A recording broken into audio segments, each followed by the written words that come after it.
3, 2, 1. Donc, Monsieur Lévy, on va recommencer par le début. Comment s'est passé l'accident? Où vous étiez positionné? Oui. Qu'est-ce qui s'est passé? Qu'est-ce que vous avez vu? Eh bien, le samedi, dans la nuit de samedi à dimanche, j'étais à Paris avec mon épouse et avec mon fiston. On était sur les Champs-Élysées. J'ai garé ma voiture avenue du Georges V. Et à minuit, je passe ce que j'ai fait dans la soirée avec mon épouse et notre fiston, en se promenant. À minuit 20, je redescendais avenue Georges V pour prendre ma voiture. Je fais demi-tour, je passe devant le Fouquet's, je descends devant le Fouquet's, l'avenue des Champs-Élysées, je passe devant l'immeuble de Jour de France, en bas, je roule, je continue, je vais à un moment tourner à droite entre les deux palais. Là, il y a 3 feux qui sont synchro, qui sont au vert, donc j'accélère, j'ai une petite voiture qui est assez forte, je passe, je monte ma puissance, je roule, et je vais arriver jusqu'au bord de la voie de ce boulevard qui est presque à la voie express sur l'autre côté. Et là, je roule à 120. Donc j'attaque ce boulevard pour aller rejoindre le souterrain beaucoup plus loin. Donc je vais passer devant le building les derrières de FR3. Je passe devant l'ambassade du Brésil, mais entre l'ambassade du Brésil et FR3, là vous avez des platanes, vous avez des gros arbres qui sont quand même à distance de, je sais pas, peut-être 4 mètres, 5 mètres, je ne les ai pas comptés, mais c'est-à-dire que c'est assez large parce que pour moi, pour ma visibilité, de regarder dans mon rétro, sur le côté de ma portière, je vais voir dans mon rétro les phares qui arrivent puisqu'il est, il est 1h moins 20, moins 25 à cette heure-ci. Donc je vois toutes ces lumières des phares qui peuvent arriver, qui à un moment donné vont me gêner ou moi je vais être obligé de ralentir. Donc ça va vite ça dans la chronologie, vous voyez. Et donc je roule très rapidement, je suis à 130 quand j'arrive au building des FR3 avec l'ambassade. Je roule, et à un moment donné, passer l'ambassade, arriver à l'ambassade, je veux dire, excusez-moi, arriver à l'ambassade, là je vois une voiture blanche qui est sur la voie express, qui est avant le convoi, que je vois des motos derrière avec des phares d'une calandre de voiture. Je ne vois pas de Mercedes ni rien du tout. C'est-à-dire que je ne déchiffre pas, vous voyez que des lumières dans la nuit. C'est ce que j'ai dit à la police d'ailleurs. Et à un moment donné, j'arrive presque à l'embranchement où moi je dois rentrer sur l'endroit d'où c'est que se trouve le souterrain. Donc je regarde si j'ai la possibilité soit d'accélérer ou de freiner, de ralentir ma voiture. J'ai la possibilité de passer avant la voiture blanche, donc je passe avant la voiture blanche. Je m'engage. Il y a ce petit dos d'âne qui est un petit dos de chameau. Donc je passe, et au moment où je suis dans la courbe, que je vais rentrer presque dans le souterrain, là cette voiture blanche me dédouble, puisque nous pouvons rouler à 2 voitures. La voiture blanche me double, donc moi je roule toujours sur ma droite, mais je suis dans le souterrain et je commence à avancer dans le souterrain. Et là, à ce moment-là, derrière moi arrive ces phares de moto, ce convoi, cette calandre avec ces 2 phares de chaque côté. Ils empruntent, je suis à moitié, à milieu du souterrain, presque à la fin, mais il me reste encore un petit peu pour approcher. Vous voyez, on fait ça chronologique en faisant au ralenti. Donc là, ma voiture, je suis presque à la fin du souterrain. La voiture a engagé cette bosse, descend dans le souterrain. Je vois des phares de moto qui encadrent, comme j'avais vu sur le boulevard derrière, qui encadraient la voiture, mais qui sont quand même à distance derrière, c'est-à-dire presque aux portières arrière. Et là, il y a une moto sur la gauche. Je dis bien sur la gauche, puisque la voiture roule au milieu, sur la bande blanche. Elle est à cheval. On le voit dans le rétro. Moi, je suis sur la droite et je vois bien que cette voiture n'est pas en lignée avec moi. Donc à ce moment-là, je vois cette moto qui, sur la gauche, prend de la vitesse dans la descente. Pour avancer, la voiture arrive sous le tunnel. Elle vient de franchir le tunnel. puisqu'elle n'est plus, plus dans la descente. Et là, à ce moment-là, cette moto donne de l'accélération et lui fait la queue de poisson. Et là, à ce moment-là, quand la moto fait la queue de poisson, la voiture est déjà engagée sous le tunnel, et moi, je suis en train de remonter parce qu'il y a tellement un pourcentage de pente qu'on peut voir jusqu'à une extrémité de là-haut, vous voyez. Là, à ce moment-là, la moto, il y a un flash qui se fait sous le souterrain. Il y a un flash. Et je vois dans mon rétro, et je dis à ma femme, parce que j'avais pensé au démarrage, quand je passe devant FR3 et devant l'ambassade du Brésil, je dis à ma femme, je dis tiens, une grosse pompe. J'ai pensé à une star, des fois avec des motos qui l'accompagnent, et après il y a l'autre, une grosse pompe, je me dis tiens, des motards de la police qui accompagnent. Puis réflexion faite, mais un millième de seconde, je dis non, c'est pas possible, c'est pas des motards, je dis parce qu'ils n'ont pas de clignotant. Donc je dis bon, ben, c'est une star qui est... Et on roule donc le souterrain, donc je vois cette moto, la voiture qui descend, les motos derrière, moi je roule, je suis élancé, je suis 135, 140. Je prends de l'autre côté le souterrain, puisque le souterrain m'a donné la possibilité de m'élancer encore un petit peu plus. Sans trop accélérer, ma voiture a pris de l'accélération. Donc j'y suis. Et je me dis, bon ben... Et dans ce souterrain, donc, quand je suis prêt de remonter, je remonte tout doucement, que j'ai vu cette moto en travers, ce flash en travers, je dis, mais qu'est-ce qu'il fait ce con? Qu'est-ce qu'il fait ce connard? Et en montant, en continuant vite, parce que ça va vite, c'est là que je dis, merde, qu'est-ce que c'est que ce bordel? Parce que je vois cette calandre de phare qui fait gauche, droite et gauche. C'est fini. La voiture, quand elle va sur la gauche, il y a un moment où c'est que vous avez une intensité de lumière qui se baisse. J'ai compris qu'il n'y a plus les phares de la voiture. Donc je remonte du souterrain parce que je roule vite. Je sors du souterrain, mais sans regarder les voitures qu'il y a sur le côté et tout. Vous savez, c'est comme si vous êtes sur l'autoroute. N'importe qui, vous échappez à un animal qui va vous endommager votre voiture. Donc, vous avez peur de frapper cet animal, mais à un moment donné, vous dites « Ah non, je l'évite ». Et après, vous revenez parce que vous avez stabilisé votre voiture, vous dites « Oh merde ». Là, je baisse ma glace, j'entends. Parce que ça fait un bruit, vous voyez, c'est phénoménal. Vous êtes là, je me dis, ma femme me dit, ça y est, les emmerdes qui recommencent. Je dis à ma femme, non. Je dis, on sauve ma puce, on s'en va, c'est pas la peine. Ou alors ça va nous péter dans la gueule. Des expressions, vous savez que... Et là, je remets ma première, je regarde dans mon rétro pour partir, je sais pas, comme ça, inconsciemment. Et à ce moment-là, vous savez, dans un film américain, vous êtes dans un tunnel, ou alors vous êtes près d'un tunnel, et à ce moment-là, vous avez un monstre qui vous arrive dans la tronche, une accélération, et une moto qui passe devant moi. Mais à fond, une grosse cylindrée, avec deux individus derrière. Vous avez eu le temps de... Et je n'ai ni vu ni casque. J'ai pas vu la couleur, j'ai pas vu la marque de la moto, j'ai vu une grosse cylindrée. La seule chose que j'ai vue, c'est que ce type, à l'arrière, avait une grosse sacoche. C'est tout. Et vous repartez, vous avez envie de rentrer chez vous, vous avez envie de dire, c'est fini, donc je rentre chez moi. C'est fini. Je me couche, et il est 1h, donc le dimanche, puisque ça s'est passé dans la nuit. Donc le dimanche à 1h05, ma femme se lève, 1h05, un petit peu plus, un petit peu moins, je sais pas. Et ma femme, à ce moment-là, met la télévision et me fait tu sais, ta grosse merde d'hier au soir, c'est pas ce que tu penses, viens. Et elle me hurlait. Moi, je vous le dis calmement, là, mais elle hurlait. Parce que ma femme est beaucoup plus jeune que moi, et elle me dit, c'est pas vrai. Moi, je me lève, je vais dans mon salon, je suis là, je suis comme un con.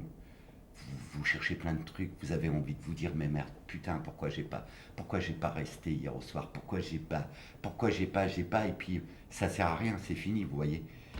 Et puis je regarde les informations, là, la boulimie, La boulimie de petits Français, vous savez, qui...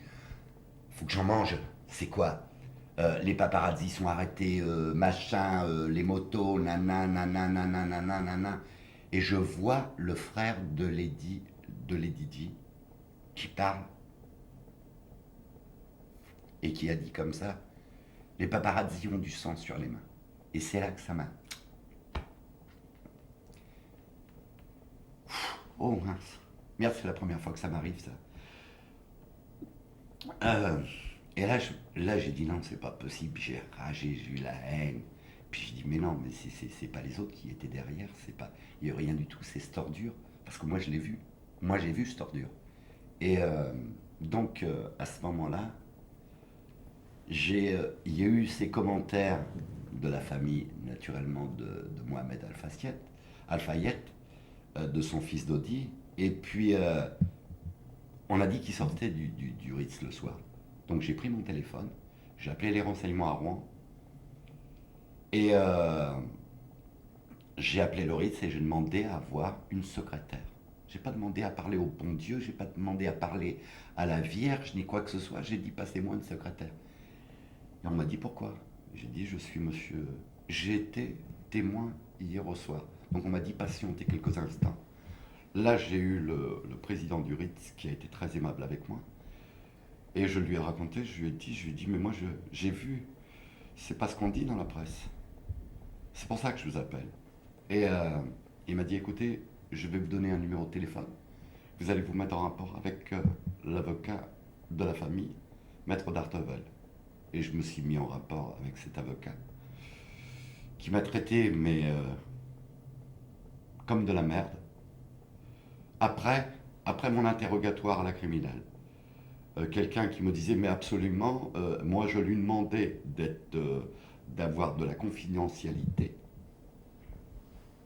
pour les services de police parce que c'était trop chaud et que j'avais envie plus de me confier au juge d'instruction qui là je savais que c'était en béton, c'était du carré, c'était fini dans le bureau du juge d'instruction.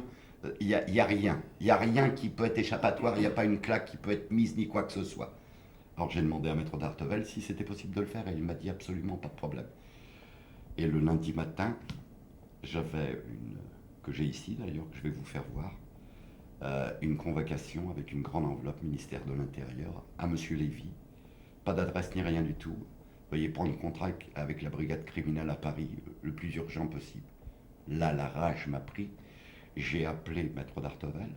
Je n'ai pas pu l'avoir. J'ai eu 3 de ses collaborateurs. On m'a fait croire, je suis quand même pas un gamin, qu'il était très occupé, qu'il était au fil, qu'il venait de partir, qu'il venait de ceci, qu'il venait de cela.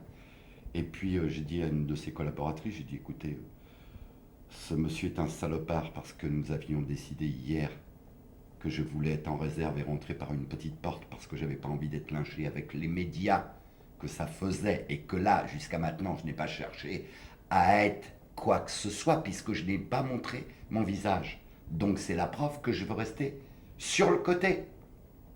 Et je n'ai pas eu rien du tout, donc j'ai appelé le président du Ritz.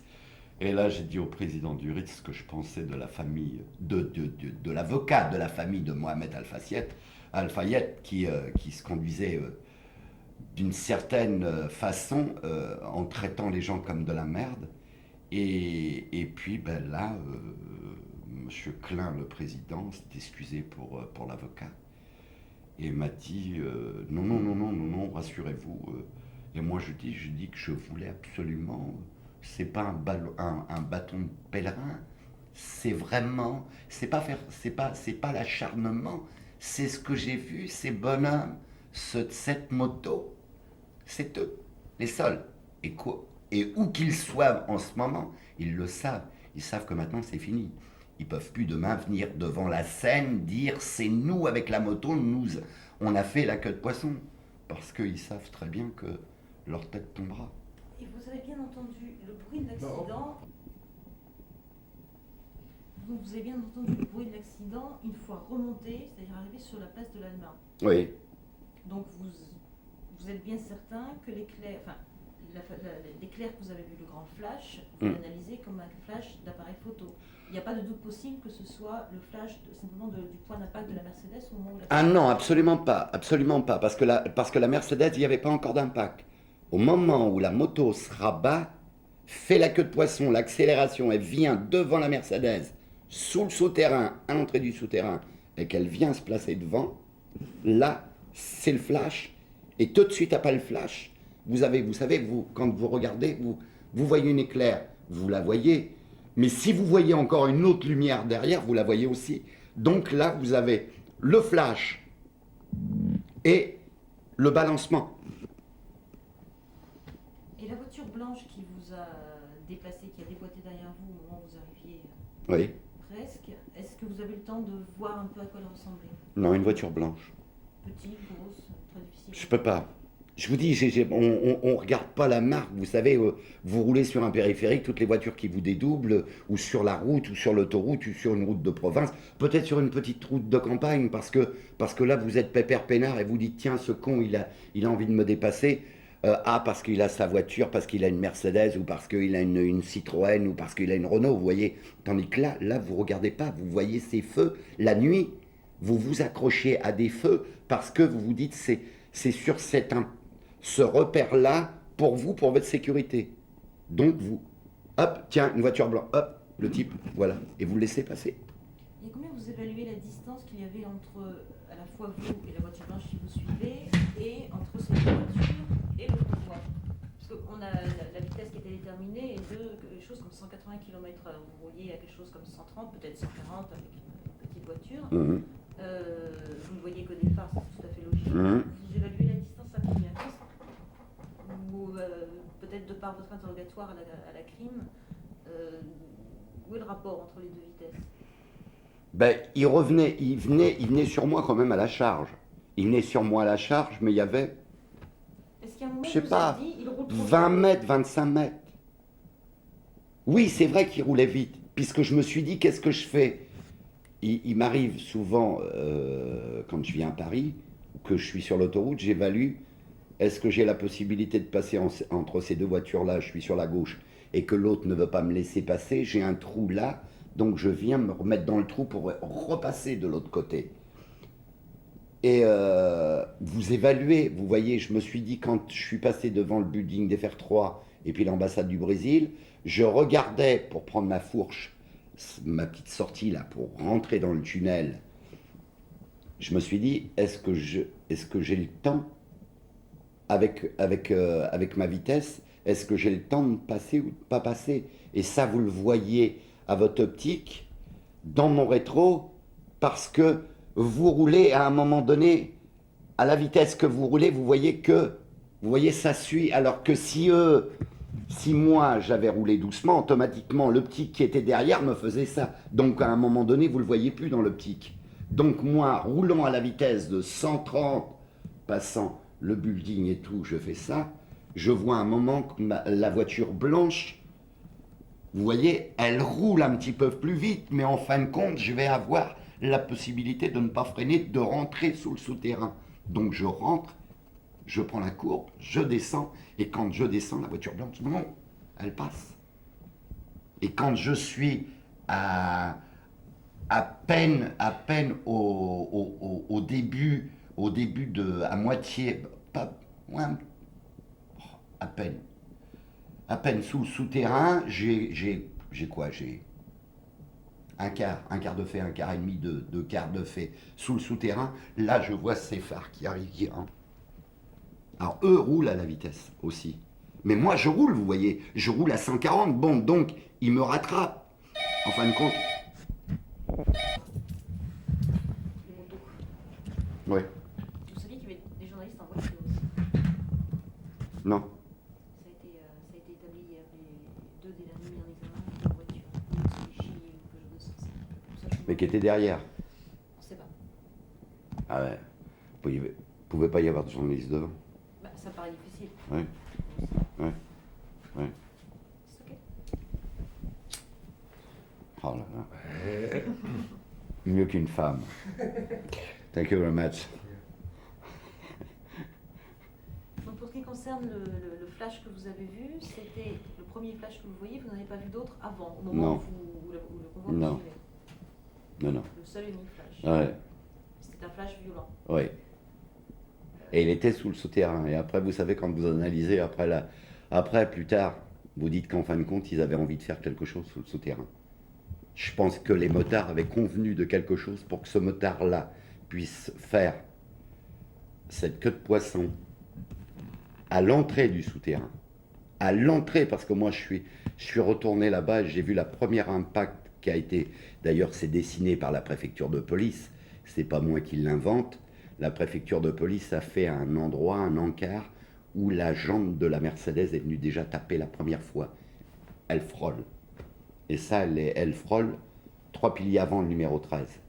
Vous voyez, vous savez, vous êtes traumatisé, vous avez envie de refaire un chemin de croix. Et c'est pour ça d'ailleurs que je suis revenu avec mon épouse, on est revenu le dimanche, parce que tellement que ma femme était affolée. Et la moto, vous l'avez vu déboîter de la gauche? De la gauche. Dans la descente, elle accélère, elle passe devant, queue de poisson, comme sur une autoroute, un motard, vous savez que vous le faites chier, vous l'emmerdez. À un moment donné, vous ne voulez pas vous rabattre un petit peu parce que vous prenez un petit peu de la gauche alors que vous devriez rouler sur la droite. Vous le voyez tous les jours. Hein. C'est pas moi qui l'invente, ça. Donc, vous voyez le motard, à un moment donné, vous l'embêtez, vous lui donnez pas sa possibilité de passer, eh bien, il passe devant et il vous fait « Donc là, vous avez compris. Et là, ça, j'ai vu. Et ça, moi, ce que j'ai dit à la police criminelle quand j'étais entendu, j'ai dit, écoutez, vous revenez avec moi, là. Vous revenez avec moi, on va sur les lieux ce soir. Mais pas en plein jour, parce qu'en plein jour, on ne voit pas les phares. Mais je dis, mais là, vous allez mettre des phares, vous allez mettre des motos, vous allez mettre une voiture, et vous allez voir ce que j'ai vu dans le rétro. Et quelle a été la réponse? Il n'y a pas de réponse. La seule chose qui m'a paru assez choquant, d'une part, c'est qu'on ne m'a pas demandé à la vitesse que je roulais, à la police criminelle. Non, c'est moi qui l'ai dit. D'une autre part, quand je dis que je passe devant l'ambassade du Brésil, on me dit, monsieur, vous êtes un menteur. Ouais. Et il a fallu qu'ils ouvrent un plan de Paris pour s'apercevoir qu'il y avait 2 ambassades, un consulat et une ambassade. Et puis là, donc c'est que ça m'a paru quand même bizarre, c'est qu'à la fin, cette femme de la police criminelle me dit, vous avez eu des contacts avec Scotland Yard? Écoutez, vous arrivez de votre province, on vous dit comme ça, vous avez des contacts vous avez eu des contacts avec Scotland Yard? Alors je réponds, pourquoi vous me posez cette question? Et elle m'a répété une deuxième fois, j'ai dit non, pourquoi? Non. Il y a quand même des choses, on vous pose des questions, il y a des choses qui ne vont pas. À un moment donné, quand je parle de la voiture blanche, c'est-à-dire que quand je raconte, je commence à faire les faits, à énoncer et tout, je ne parle pas tout de suite de la voiture blanche, mais que j'énonce, elle est en train de se rafraîchir à la fenêtre, elle est en train de regarder les étoiles, puis à un moment donné, quand vous apportez certains éléments, vous sentez les visages, vous sentez les yeux de la personne qui, ça y est, là vous avez touché. Vous avez touché quelque chose parce qu'on se dit, oh non, mais c'est encore ce milieu, vous savez, les gens qui... il a vu, mais il était peut-être là en haut du boulevard, et après, quand vous apportez des éléments, et moi, quand je suis sorti de mon interrogatoire, il y a quand même... Il y a quand même des choses troublantes. Je sors de mon interrogatoire, il y a une personne qui est là, qui va passer à l'interrogatoire, qui lui roule en sens inverse de l'autre côté. Donc il descend de l'autre côté, à l'opposé de l'accident, puisque l'accident lui barre toute la route, le tunnel, donc de l'autre côté, et la voiture qui, elle, va s'arrêter la première et va occasionner le bouchon et les klaxons que moi j'entends quand je suis arrêté en haut de l'autre côté. Cette personne me dit, vous êtes là pour hier au soir? Pour avant-hier, je veux dire. Et je lui dis oui, et il me fait, moi j'ai pris le bocal du lave-glace de la Mercedes dans mon pare-brise. Donc quand il prend le bocal dans son pare-brise de sa voiture, je parle de l'autre passager de cette voiture de l'autre côté, lui automatiquement il s'arrête. Et lui, il voit encore plus que moi, puisque la voiture vient s'éclater dans le pilier numéro 13, et après elle rebondit, après elle retourne. Vous voyez? Bon, alors que moi, quand je monte là-haut, je monte de l'autre côté du souterrain, moi je vois ces phares qui n'ont plus rien, et cette masse, vous avez un bout de masse noire, mais... Quelle a été votre première impression? Parce que vous ne saviez pas absolument, vous le dites vous-même, de qui il s'agissait, ni de quoi, ni quoi que ce soit. Quand vous êtes arrêté, quand vous dites pour souffler, quelle a été votre première idée, Vous avez pensé à quoi? Un motard à la con, qui a fait quelque chose de... vous savez, vous avez un camion sur la route, moi ça m'est arrivé une fois d'être pris entre la glissière et le poids lourd qui venait de me serrer complètement. Ben, je peux vous dire, vous êtes blanc. Et ce type, en fin de compte, il voulait vous m'emmener carrément dans la glissière. Donc je me suis dit, ce type, mais c'est des cinglés, c'est pas possible. Et après vous vous dites, merde, la voiture, parce que vous voyez des ombres. Je me dis, merde, mais en fin de compte, la voiture, elle s'est ratournée, l'essence, ça doit pisser par terre. Le carnage que ça va faire s'il y a une étincelle. Vous voyez, c'est tout. Et vous vous dites, moi j'avais un petit garçon de 9 ans dans la voiture. Je me dis, je me tire. Ah non, vous n'allez pas dans les flammes, moi je vais pas. Moi je suis pas Jeanne d'Arc, moi. Moi j'irai pas. Non, il y a des choses que je ne ferai pas maintenant. Et là, mais c'est après le lendemain. Vous dites, merde, c'est pas vrai. Et la moto, une fois que vous étiez arrêté en haut, selon vous, vous l'avez vu, vous l'avez vu passer au bout de combien de temps? C'est quoi? C'est l'affaire de... tout s'est fait dans l'enchaînement ou il y a eu quelques minutes d'intervalle? Ah non, il y a eu quand même, il y a eu une petite, je sais pas, il y a bien une minute, 2 minutes. Donc cette moto, elle s'est arrêtée. Elle s'est arrêtée, c'est obligé. Parce qu'après, ces types sont repartis, mais comme des fous. Donc je suppose qu'ils avaient ce qu'il fallait pour eux. Mais ils ont réalisé qu'en fin de compte, ce qu'ils avaient fait, si ce sont des paparazzi, si ce sont des motards photographes, ils se sont rendus compte parce qu'ils savaient, eux, que les Didi et le fils de Mohamed Al-Fayed étaient à l'intérieur, et qu'une fois qu'ils avaient eu ce qu'ils voulaient, ils se rendaient compte qu'en fin de compte, eux avaient tué. Donc il y avait assassinat.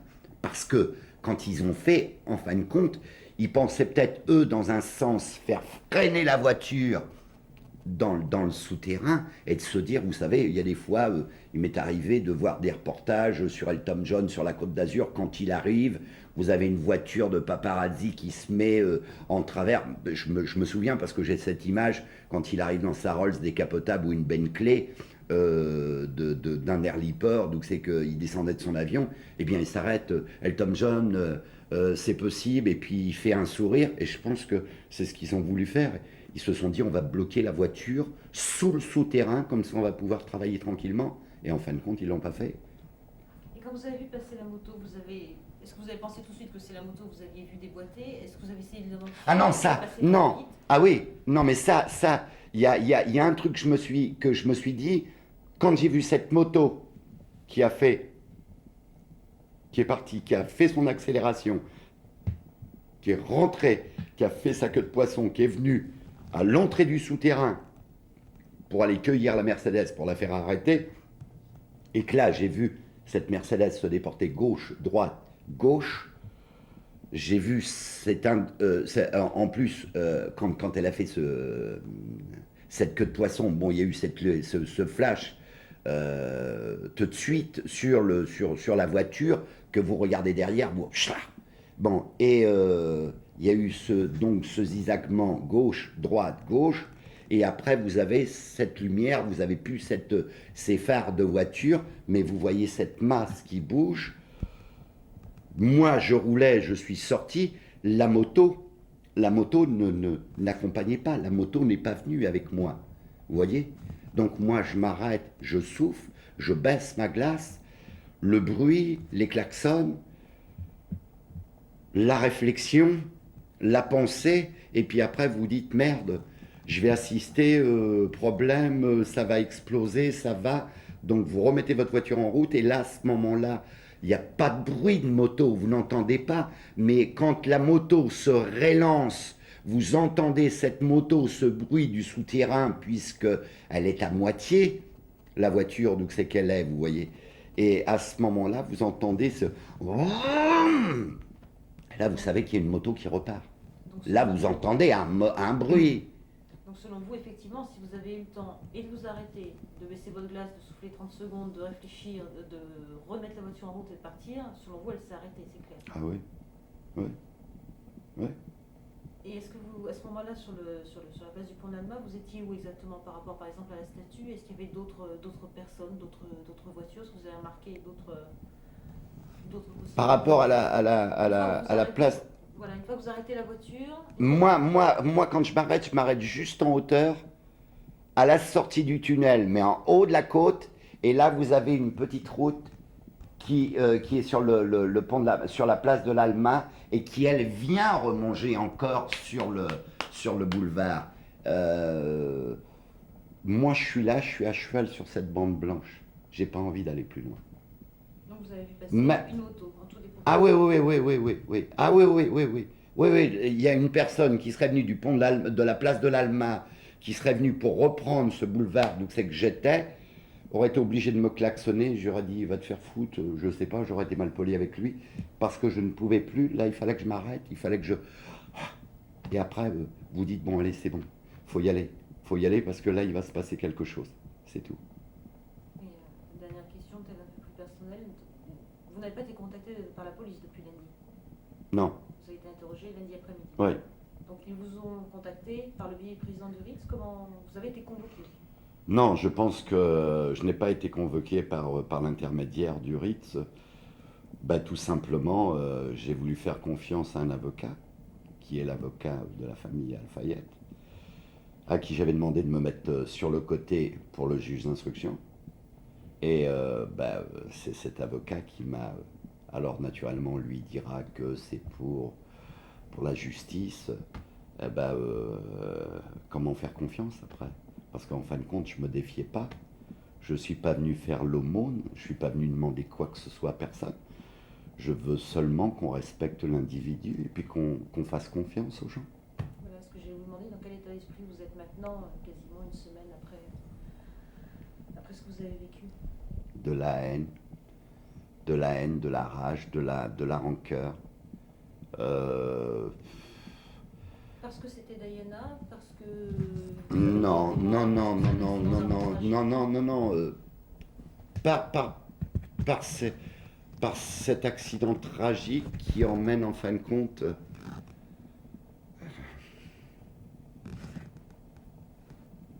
je sais pas. Ouais. Parce que c'est trop gros, parce qu'en fin de compte, je vais vous dire, ma femme est très jeune. Et quand Lady Di s'est mariée à 19 ans, moi j'ai eu mon époux, j'ai rencontré mon épouse, elle avait 19 ans. Et je sais pas, j'ai senti qu'il y avait... j'avais un espèce de dégoût, déjà que je n'aime pas trop les journalistes. J'aime les journalistes qui sont des gens propres, vous savez, qui vont au fond des choses, et qui disent blanc c'est blanc, noir c'est noir, mais qui font leur enquête, vous savez, complètement, et ça, moi je trouve ça superbe. Et je dis qu'on ne doit jamais cacher, même si c'est quelque chose de grave, on devrait laisser les journalistes pouvoir aller, vous voyez, dans le fond des choses. Parce que là, j'en ai appris depuis plus d'une semaine. Il faut que ça soit les journalistes étrangers qui m'apprennent certaines choses qui se sont passées, et que je dis que c'est horrible, c'est horrifiant de savoir comment Lady Di a été... Cette petite bonne femme, on aurait dû mettre, je sais pas moi, des draps blancs tout partout autour des fenêtres, vous voyez, pour... comme les Anglais sont en train de la vénérer en ce moment. Et c'est, je sais pas, c'est trop, c'est catastrophique, c'est monstrueux, parce qu'on parle de lynchage. En fin de compte, il y a des bonhommes qui sont à l'intérieur, là, qui sont arrêtés, qui en fin de compte n'ont rien à voir. Votre volonté,